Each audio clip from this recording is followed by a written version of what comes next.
Hello, everyone, and welcome to episode 46 of the Stomp the Bus Show. I'm your host, Mark Harris, coming at you solo this episode. And we have some interesting stuff to talk about today.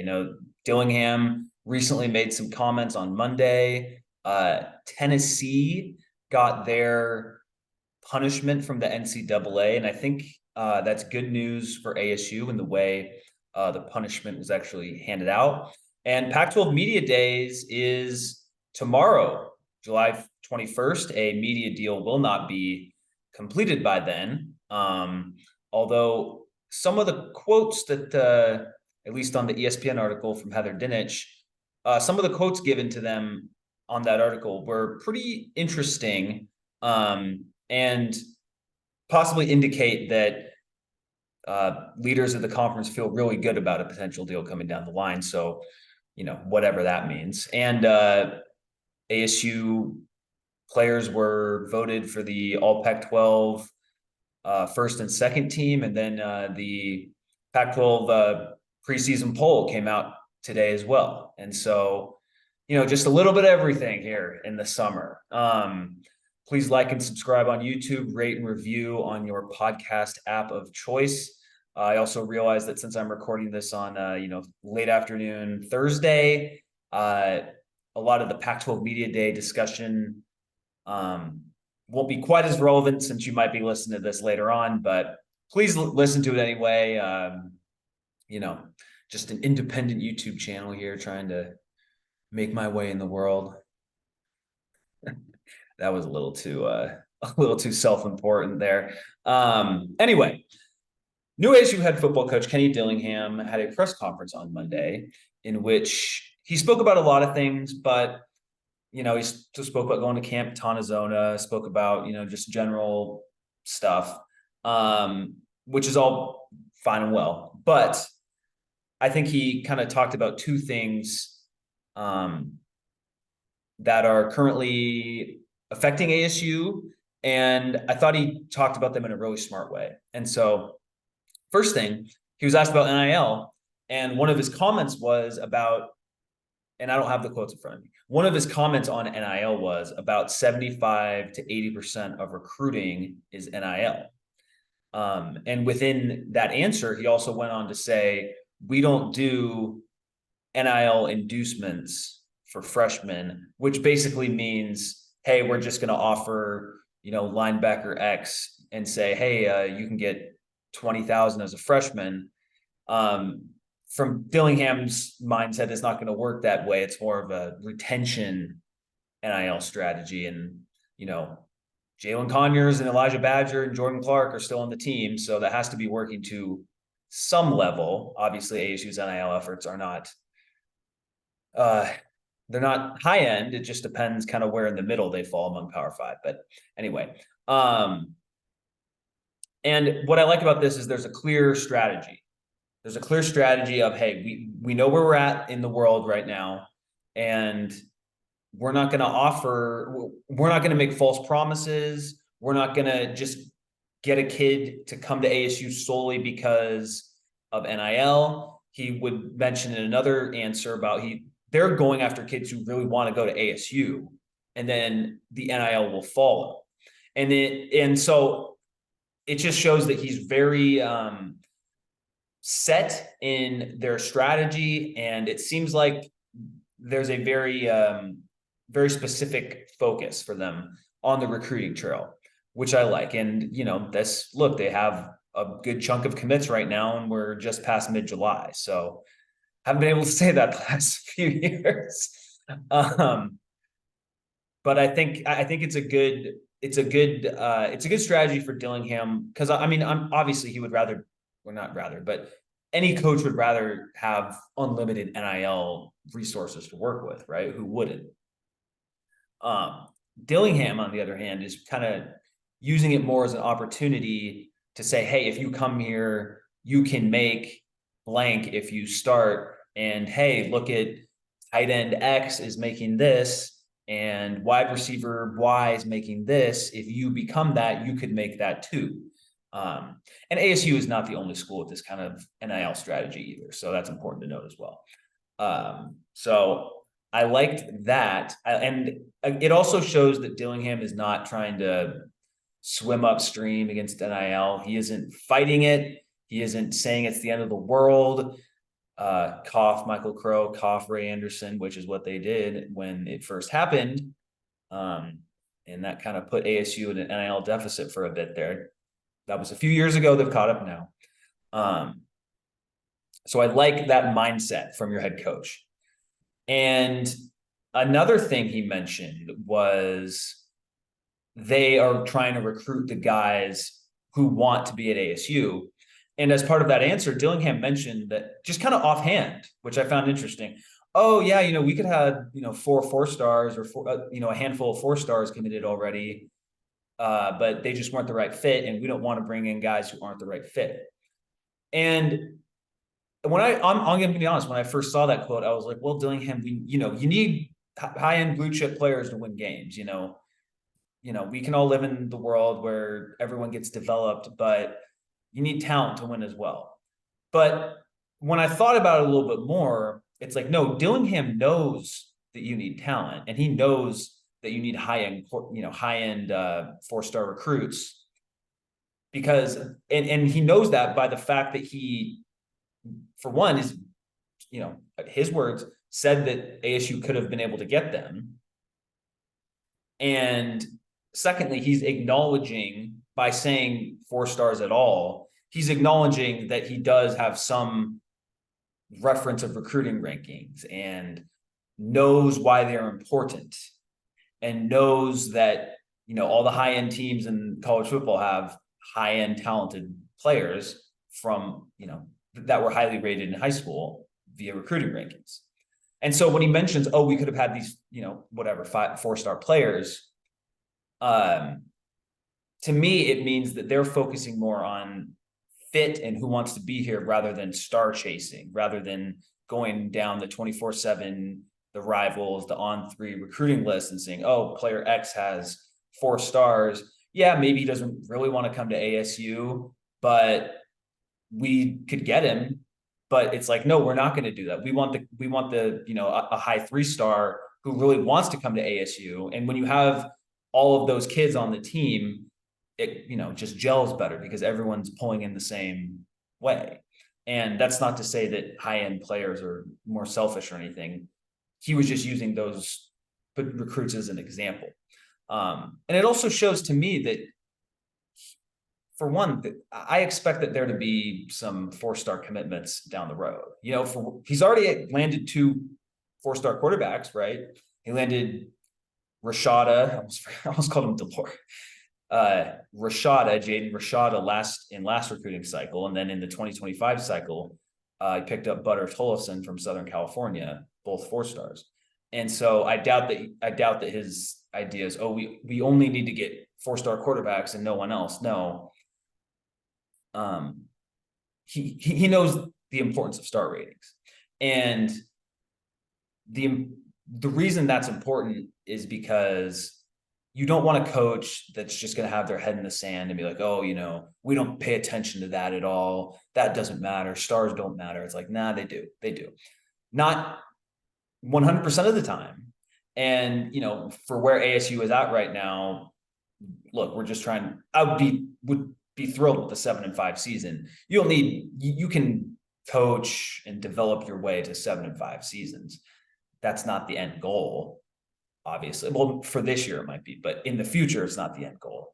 And Dillingham, I'm sure, knows that, but he also wants to set the culture. And by setting the culture, you bring in the guys who fit and set the work ethic expectations, set the culture, all these, tangential football things that fans like me often roll their eyes at, but they do matter. They do matter. And so you can't just assemble an all-star team and expect it to always go well. So I really like his thoughts on NIL.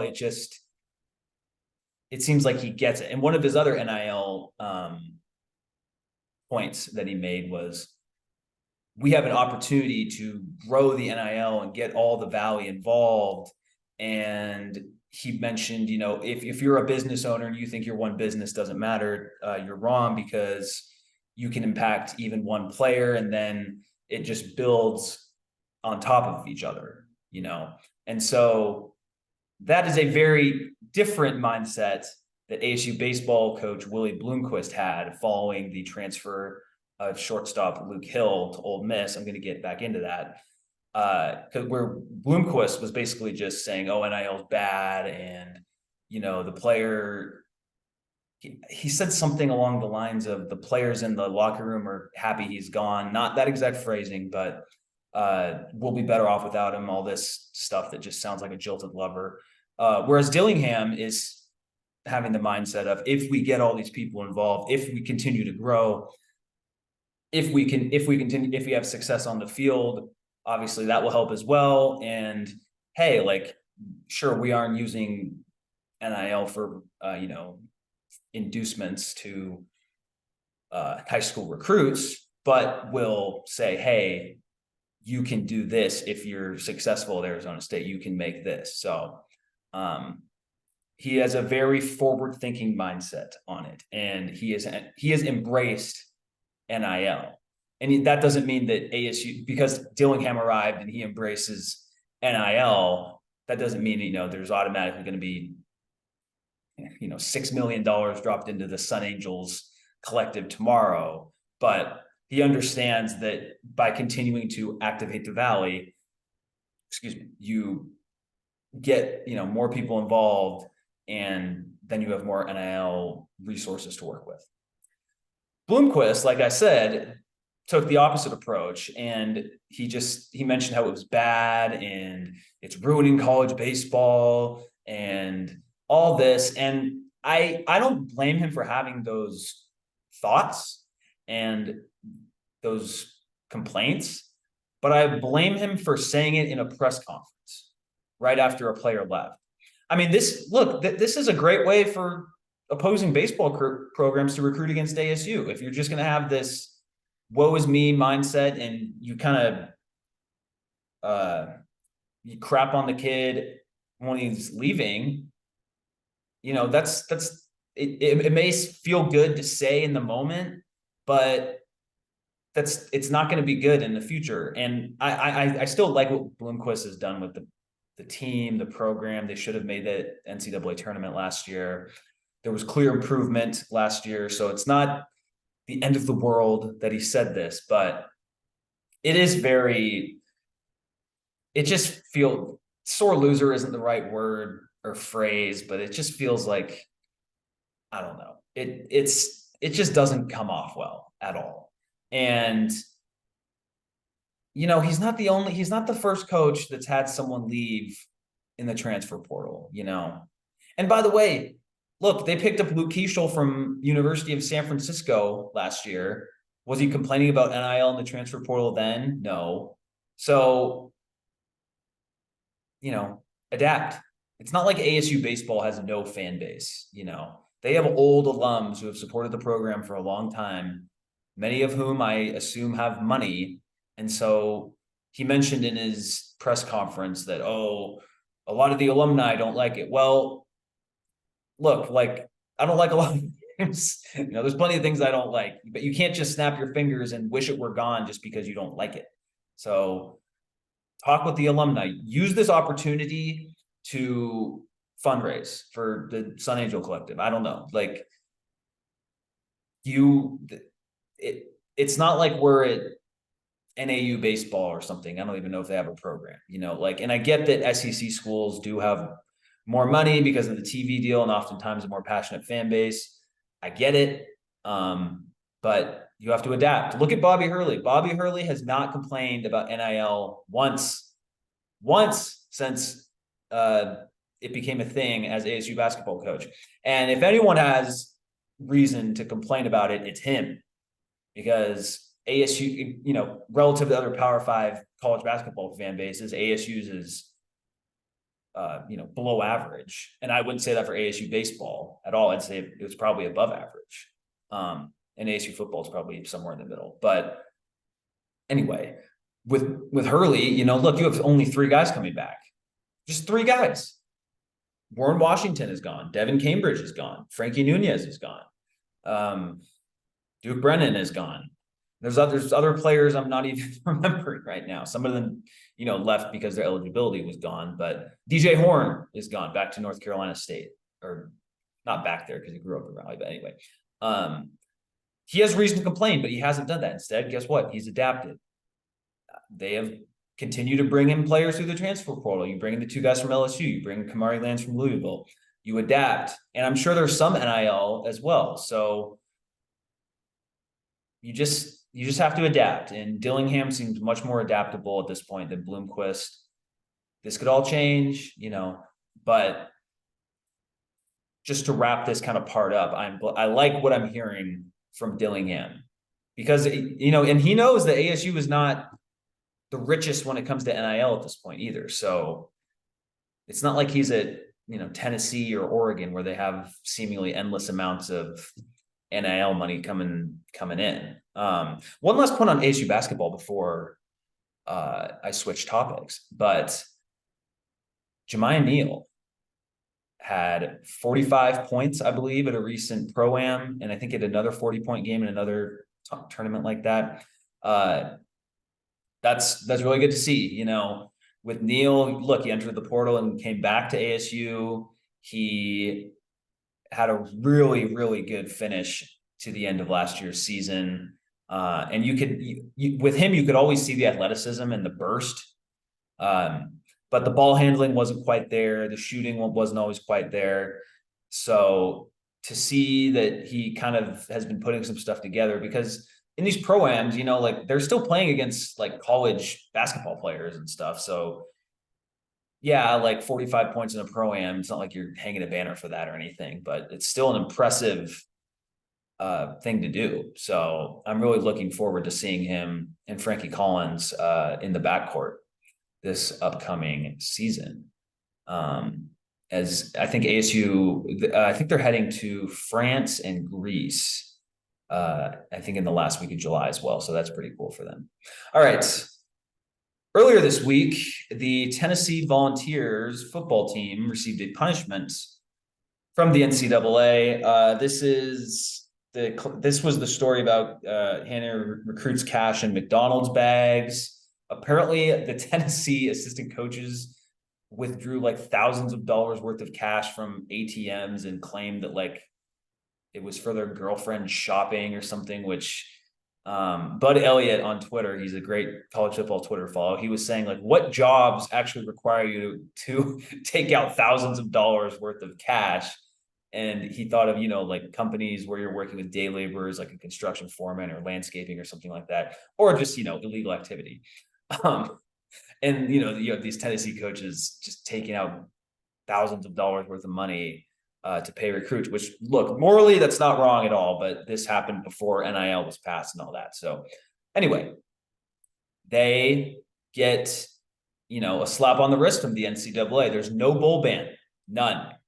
And yeah, they lose some scholarships and they have to pay a fine or whatever, but ultimately they avoided the biggest real detriment, which is a bowl ban or a postseason ban.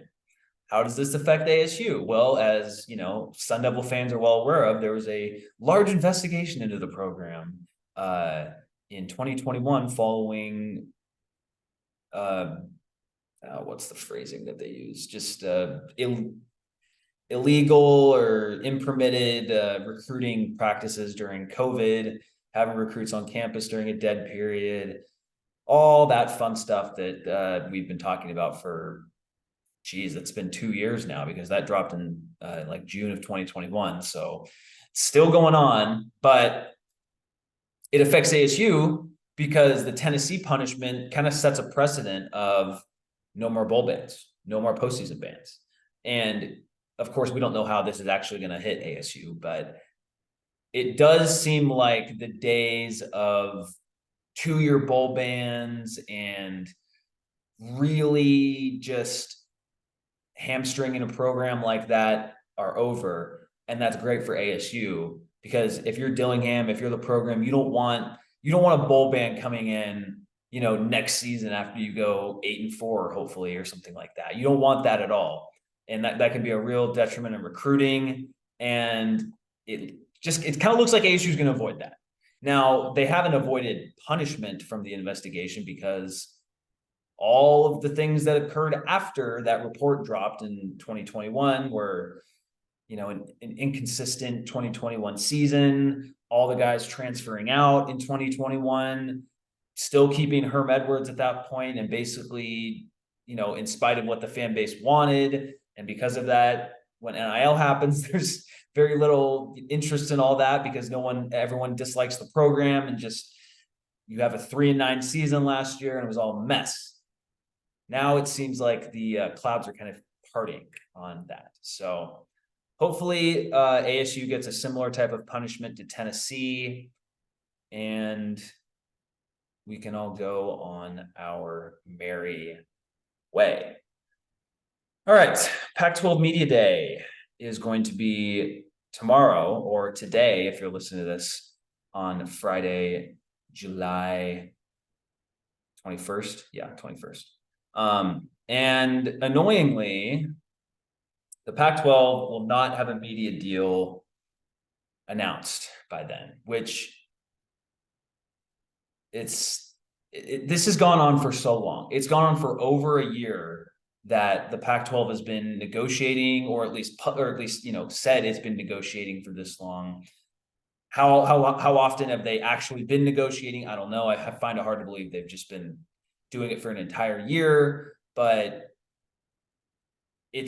and what's been annoying about it is because the void of actual news of a Pac-12 media deal has been filled with, oh, Colorado might go to the Big 12, Arizona might go to the Big 12, the Four Corner schools are talking with the Big 12, all this. And so it just creates a ton of stress and a ton of anxiety for fans of these schools and other schools in the Pac-12, because we don't know if the conference is going to be together after this upcoming season. Now, I still think the Pac-12 is going to get a deal done.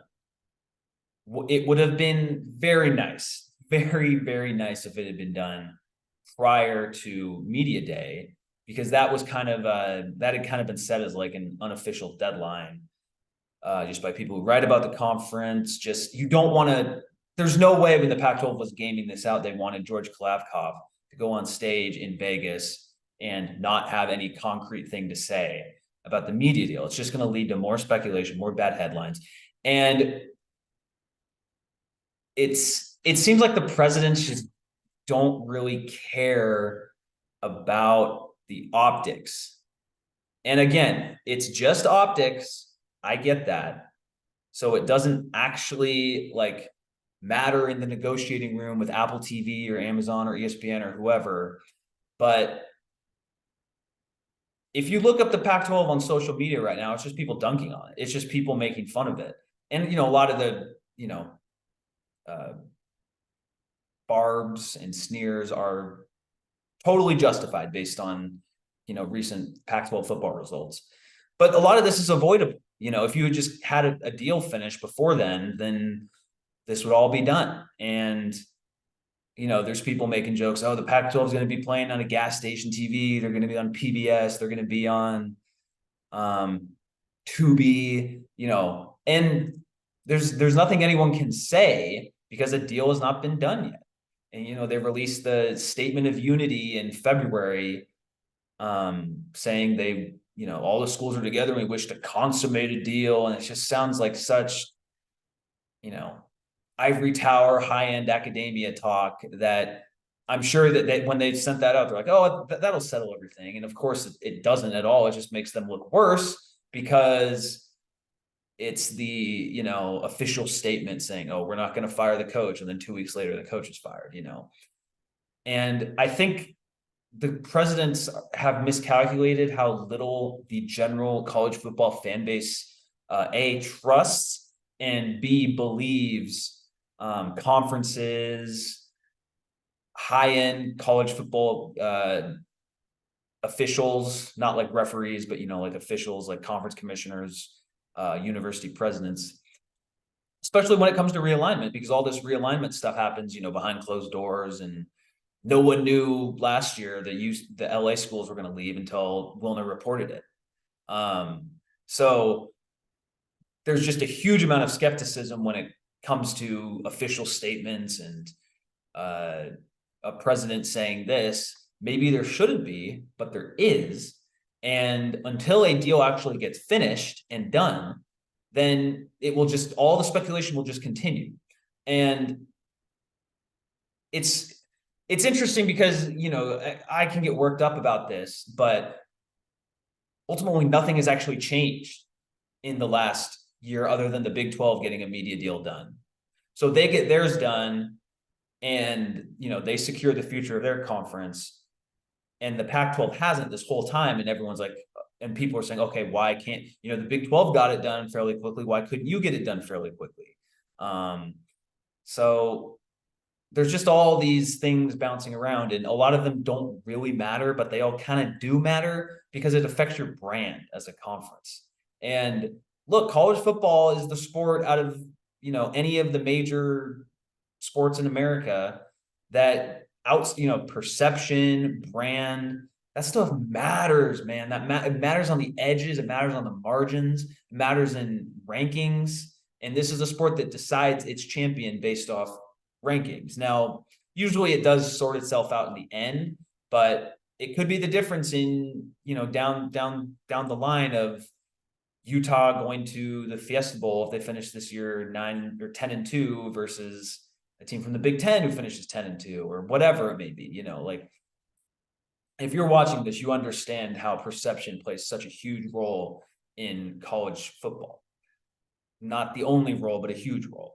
And, you know, it's, for me, it just seems like the Pac-12 presidents are like, oh, well, you know, this deal will be done when it's done. And I don't understand why people are even worried about it. Blah, blah, blah. It's like, you guys may be right. Like, I actually believe that they have something that's been presented to them in July, and, you know, they gave some quotes to Heather Dinich of ESPN that they felt good about it. But, you know, you can only tell people for so long without actually showing them for them to believe it.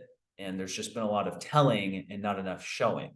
So here's some quotes that Dinich has in her article. This was on July 18th. It starts with, the Pac-12 expects to release details of its highly anticipated media rights deal in the, quote, near future, a league source with knowledge of the conversations told ESPN on Tuesday. So again, the near future. There have been so many near future moments in the past 6 months of, oh, it'll be done in the near future. It'll be done 2 weeks from now.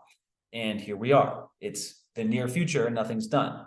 You know, it's like soon never comes, it seems. The deal will not be announced at Pac-12 Football Media Day on Friday in Las Vegas. The source told ESPN is likely to include a mix of streaming and linear options and is expected to be on par with the ACC and the Pac-12, the source said. Quote, our 10 schools have been ridiculously patient, the source said, adding that the league's patience to make a deal has led to more bidders coming to the table. Quote, that patience is about to pay off. So I don't know, I don't know why you would say that patience is about to pay off and also say there's more bidders coming to the table if there wasn't something down the line that's coming, you know? And look, there are people that think, oh, everything that they're saying, like, it's all been wrong so far, so why should we believe them now? That's a fair point. It's a fair point. I'm not going to argue with that. Like, even though I guess my only argument would be like, you know, they're negotiating with streamers, and I'm just gonna be like, I don't understand how TV negotiations work. Okay. But I, you know, I think that makes me like most of the people, you know, watching this saga. I think so. That would be the only legitimate reason is, oh, it just takes a while to work with, you know, Apple TV and Amazon. They haven't done this before. And I think it was like earlier in the summer, or in May, maybe Wazoo's president Kirk Schultz mentioned that layoffs at these companies in the spring may have led to just the companies not wanting to announce Pac-12 media rights right after that, because it would be a super bad look after you lay off a bunch of people. So that could be part of it too.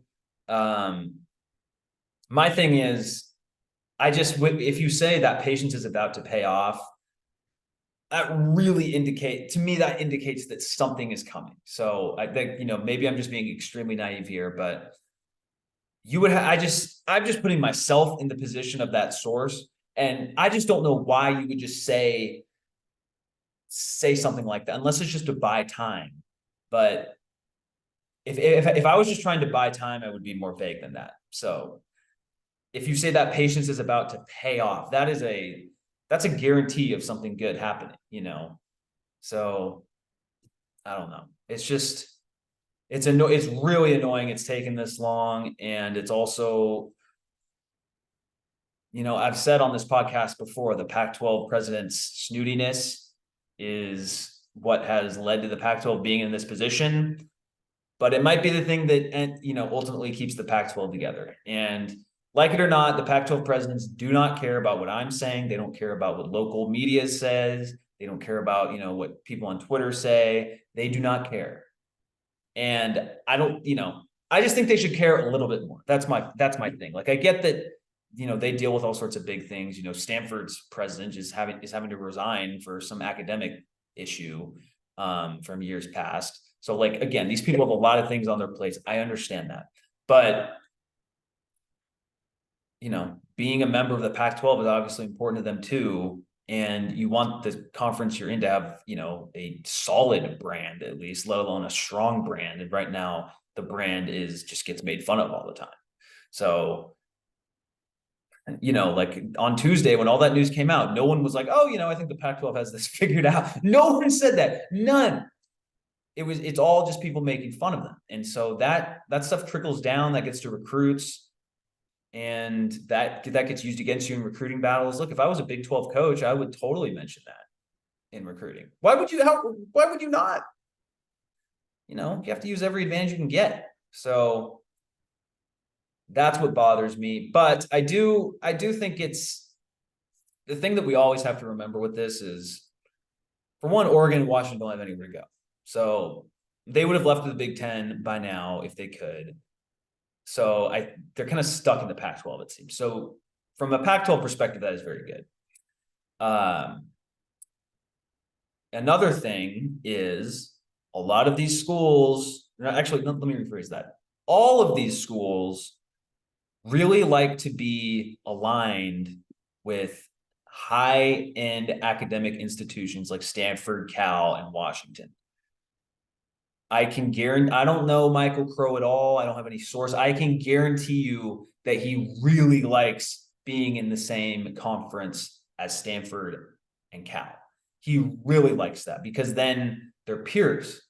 And guess what? ASU just got into AAU, the academic, I forget I think it's the American Association of Universities. I know it's important for Big Ten schools in terms of membership. So ASU getting into that probably doesn't happen if they're in the Big 12 because they're not aligned academically with Stanford and Cal. And, I honestly, as this stuff comes out of my mouth, it sounds kind of stupid that all this matters, but it does. It does. Because it's not, sports fans like me making this decision. It's university presidents who care about other things than just winning games on the football field, as we know all too well with Mr. Michael Crow. And I just don't think, these schools, including Colorado and Arizona, are just going to leave because, for in Arizona's case, because basketball is better. I just don't think that's how it's going to play out. So again, I could be completely wrong on this, but being associated with those schools does matter. And it might be the one thing that keeps this conference together, honestly, but it does matter. Not to, maybe not to you listening. I get it.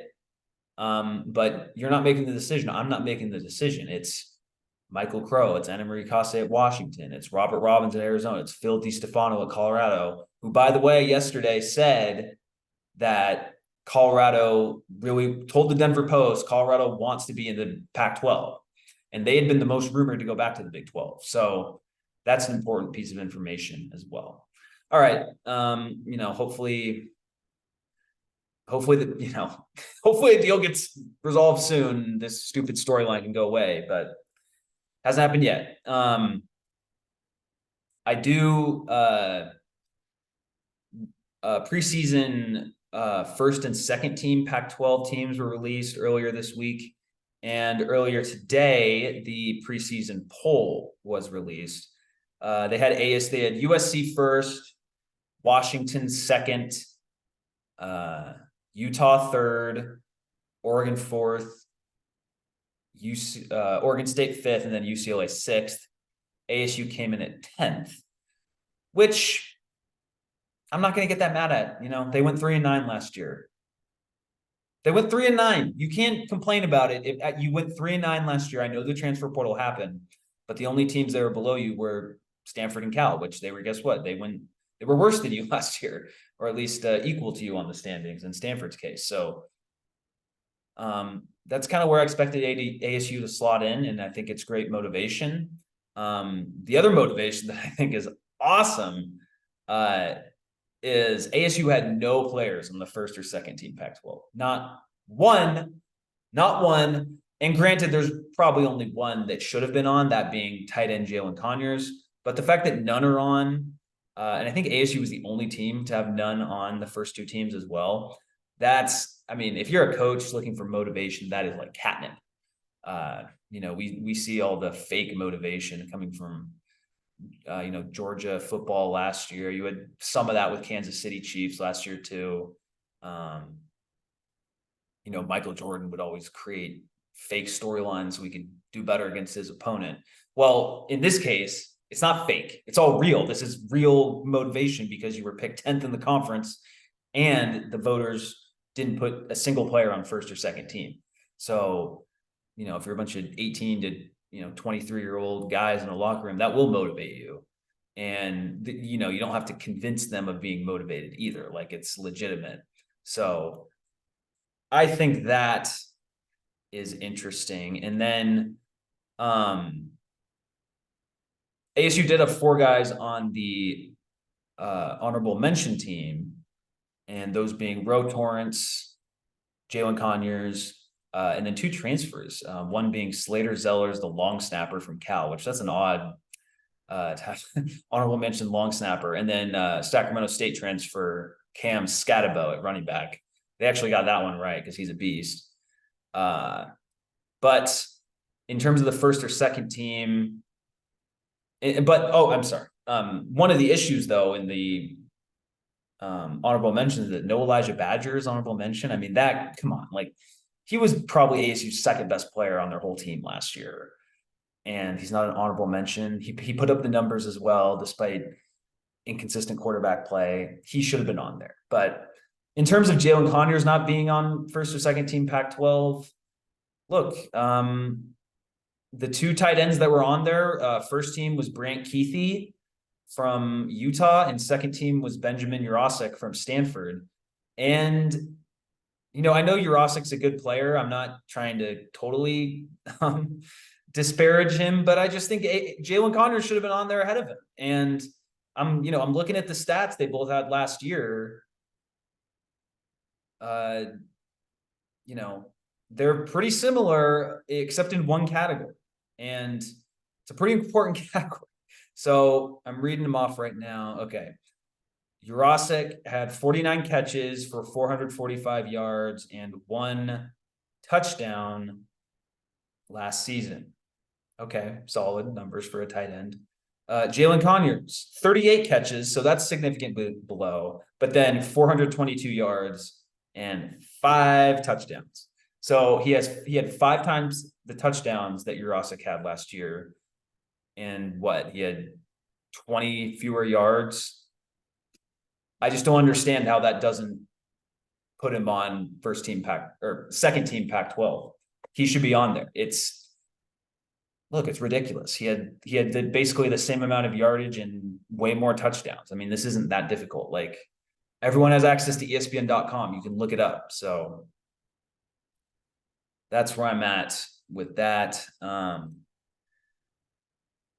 It's annoying, but it's an opportunity to shut them up this year. And, like Colton and I picked last week, ASU is at 4.5 wins in most sports books, or in many sports books. And so I hope Dillingham shows them that as well, because all of this stuff, it may matter in a game.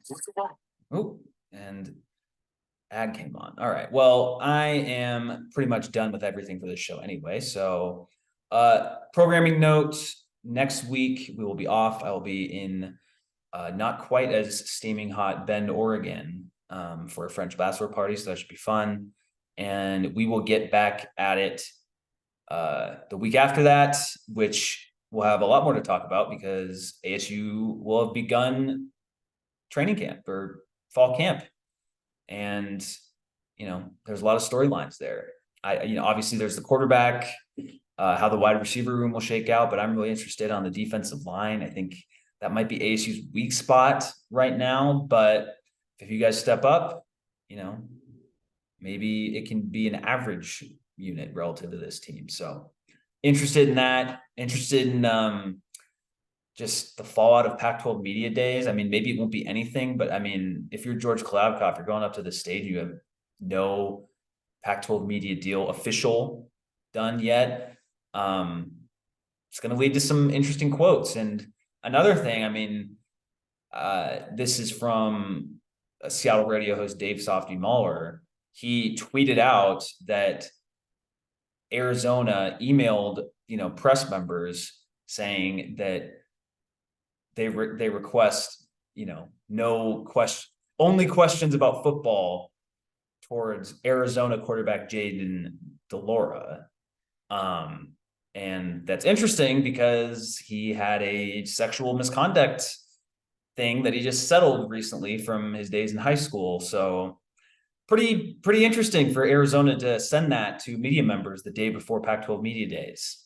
And it blows my mind that they're even bringing Delora to media days at all, but just to request that people don't ask him about that. We'll see we'll see where that goes, because that's just an interesting attempt right there from their media relations department. Well, with that, thank you for listening. Like I said, please like and subscribe, rate and review on your podcast app of choice. And as always, go Devils.